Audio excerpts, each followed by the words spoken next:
D'abord, je vous souhaite la bienvenue. Merci. Vous pouvez prendre des photos, ça ne me gêne pas. À condition que ça soit en couleur. Parce que toujours je travaille avec le blanc et noir, alors je veux que mon bonnet soit jaune un petit peu. Alors d'abord, je vous laisse admirer comment ça se fait.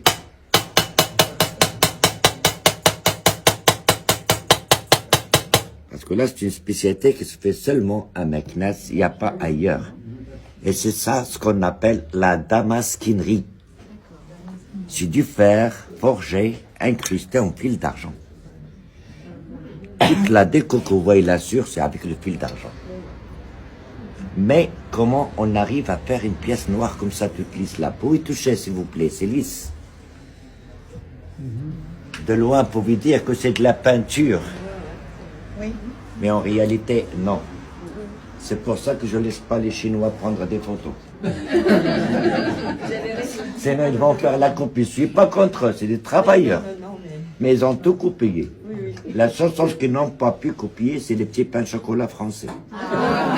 Ou bien la chocolatine pour les Toulousains. Alors, premièrement, on prend un morceau de fer et on fait la forme de l'objet qu'on veut obtenir. Après la forme, avec une lame comme celle-ci, on fait des rayures dans tous les sens pour rendre la matière en relief, suivant le millimétrage de pile, comme ça. Dans tous les sens. Comme ça, les rayures se croisent, ça devient comme une sorte de petite pointe. Comme ça, lorsqu'on commence à faire les dessins, on peut jouer avec le fil comme on veut. Les dessins, ça sort de la tête. Après avoir rayé la pièce, ça devient blanc. Or, blanc sur blanc, on ne peut rien voir, c'est normal. C'est pour ça que je le mets au feu, pour obtenir la couleur bleue. Comme vous dites chez vous, le bleuir. La couleur bleue, ça nous donne le contraste de voir. Et tous les dessins sont faits avec un seul fil d'argent.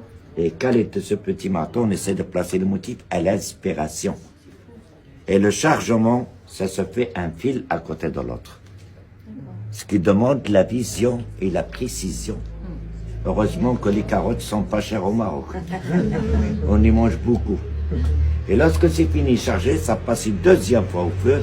Comme ça, l'argent s'append, ça rentre de plus en plus à l'intérieur des rayures et on fait le polissage. Lorsque c'est poli, les rayures se referment, l'argent, ça s'aplatit, ça pénètre définitivement dans le fer et ça devient lisse et blanc. On la remet une troisième fois au feu de charbon et on le transmet dans un bain d'huile pour obtenir la couleur noire. Comme ça, le fer, ça ne s'oxyde pas, ça rouille pas. Et c'est normal, avec le temps, l'argent, ça ternit, ça devient un peu comme ça. Regardez comment on le nettoie.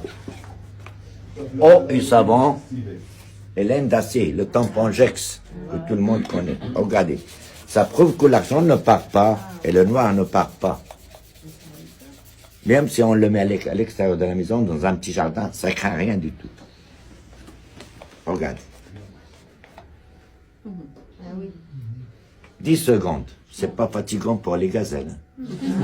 On sait que les hommes aident un petit peu. Ça, c'est à propos de la première spécialité de Meknès. Comme vous connaissez qu'au Maroc, il y a 4 villes impériales. Chaque ville, il a une ou deux spécialités. Meknès, il est réputé par deux. La damasquinerie et la broderie. Mais excusez-moi, je vous donne des explications sur notre art. Il n'y a pas d'obligation d'acheter. Acheter ou pas acheter, soyez toujours les bienvenus. Merci. Mais c'est mieux acheter, hein.